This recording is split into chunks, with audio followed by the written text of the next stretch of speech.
குழந்தைகள பார்க்க விடல அப்படின்னும், அது மட்டும் இல்லாம சமீபத்தில அவங்க கூட இருந்தவங்கள ஆன்லைன் புல்லிங் பண்ணியிருக்காங்க அப்படின்னும், ரவிமோகன் அவர்கள் ரொம்பவே விபரீதமான ஒரு முடிவு எடுத்திருக்காரு. அத அவரே ஒரு பேட்டியில சொல்லியிருக்காரு. அத பத்தி தான் இந்த ஒரு வீடியோல நம்ம பார்க்க போறோம். பிரபல தமிழ் சினிமா நடிகரான ரவிமோகன் அவர்கள் சமீபத்தில பேட்டி ஒண்ணு குடுத்திருந்தாரு. அந்த ஒரு பேட்டியில அவரு ரொம்பவே எமோஷனலா அவரோட பெர்சனல் பத்தி பேசியிருந்தாரு. குறிப்பா அவர் என்ன சொல்லியிருந்தாரு அப்படின்னா, கிட்டத்தட்ட 4 வருஷமா நான் என் எக்ஸ் ஒய்ஃபோட கான்டாக்ட்டே இல்லாம இருக்கேன். அதில டிவோர்ஸ் அப்ளை பண்ணதுக்கப்புறம் 2 வருஷம் தான் உங்களுக்கு தெரியும்.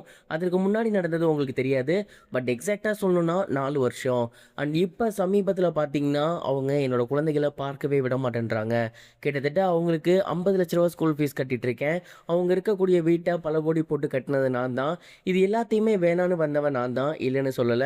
ஆனா என் குழந்தைகள அப்பப்ப பார்க்க விடலாம். ஆனா என் குழந்தைகள சுத்தமா பார்க்கவே விட மாட்டேன்றாங்க. கான்டாக்ட் பண்ணவே விட மாட்டேன்றாங்க. ஸ்கூலுக்கு போனாலும் பாடி கார்ட்ஸோட அனுப்புறாங்க. அவங்க கிட்ட ஃபோன் இல்ல. எதுவுமே இல்ல. கிட்டத்தட்ட என் குழந்தைகள என்கிட்டேருந்து பிரிச்சுட்டாங்க.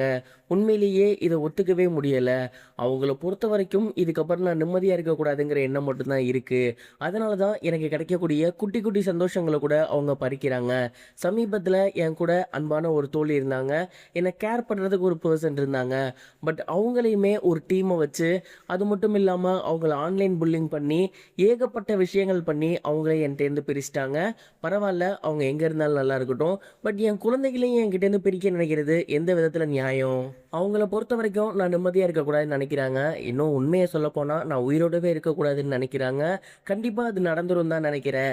ஏன்னா இப்போதைக்கே நான் வந்து என்ன ஹர்ட் பண்ணிக்க ஆரம்பிச்சுட்டேன் அப்படின்னு சொல்லி அவரோட கைய நீட்டினாரு. அவரோட கையில பார்த்தீங்கன்னா வெட்டு காயங்கள் இருக்கு. ஒருவேளை கண்ணாடியில எதுவும் கிழிச்சுக்கிட்டாரா? இல்ல எதுலயாவது கைய குத்திட்டாரா? அதனால காயம் ஏற்பட்டிருக்கா? அப்படிங்கிறது தெரியல. மேலும் அவர் என்ன சொல்லியிருந்தாரு அப்படின்னா, இப்போதைக்கே என்ன வந்து நான் கட் பண்ணிக்க ஸ்டார்ட் பண்ணிட்டேன். ஒருவேளை இது தொடர்ந்து போச்சுன்னா, கண்டிப்பா அவங்க நினைக்கிறது தான் நடக்கும். பட் ஒண்ணே ஒண்ணு சொல்லிக்க விரும்புறேன். ஒருவேளை அவங்க நினைக்கிறது நடக்கும் அப்படிங்கும் பட்சத்தில், கண்டிப்பா நான் நினைக்கிறத நான் நடத்தி முடிச்சுட்டு தான் அவங்க நினைக்கிறத நான் பண்ணுவேன் அப்படிங்கிற மாரி ரொம்பவே எமோஷனலா ஷேர் பண்ணியிருந்தாரு. இது மட்டும் இல்லாம இன்னும் நெறைய விஷயங்கள் அவங்கள பத்தி ஓப்பன் அப்பா பேசியிருந்தாரு.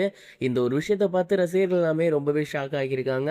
ஒரு காலத்துல ரொம்பவே ஹேப்பியா இருந்த பெர்சன், ரொம்ப ரொம்ப சைலன்ட்டா இருந்த ஒரு பெர்சன், இன்னைக்கு இவ்ளோ டிப்ரஷன்ல பேசுறாரு. அவங்க குழந்தைகள் கூட இல்லங்கிறதுனால, அவரு கையெல்லாம் கட் பண்ணியிருக்காரு அப்படிங்கிறத பார்க்கும்போது, உண்மையிலேயே நம்மளால ஜீரணிக்க முடியல அப்படின்னு தான் சொல்லணும். இதெல்லாம் தாண்டி அவருக்கு டிவோர்ஸ் கிடைக்கிற வரைக்கும் நான் இனிமேல் சினிமால நடிக்க மாட்டேன். புது படங்கள் சைன் பண்ண மாட்டேன். என்னால ப்ராப்பரா ஒர்க் பண்ண முடியல அப்படின்னும் சொல்லியிருக்காங்க. இதனால ரசிகர்கள் எல்லாமே மிகப்பெரிய ஒரு சோகத்துக்கு உள்ளாகியிருக்காங்க. இந்த ஒரு பிரச்சனை சார்ட் அவுட் ஆனா ரொம்பவே நல்லாயிருக்கும் அப்படிங்கிறது தான் ரசிகர்களோட வேண்டுகோளா இப்ப மாறியிருக்கு. இதுவரைக்கும் கனெக்டிங் டிவிக்கு சப்ஸ்கிரைப் பண்ணனா மறக்காம சப்ஸ்கிரைப் பண்ணிக்கங்க. உடனடி அப்டேட்ஸ் பெறுவதற்கு நோட்டிஃபிகேஷன் பெல்லையும் கிளிக் பண்ணிக்கங்க.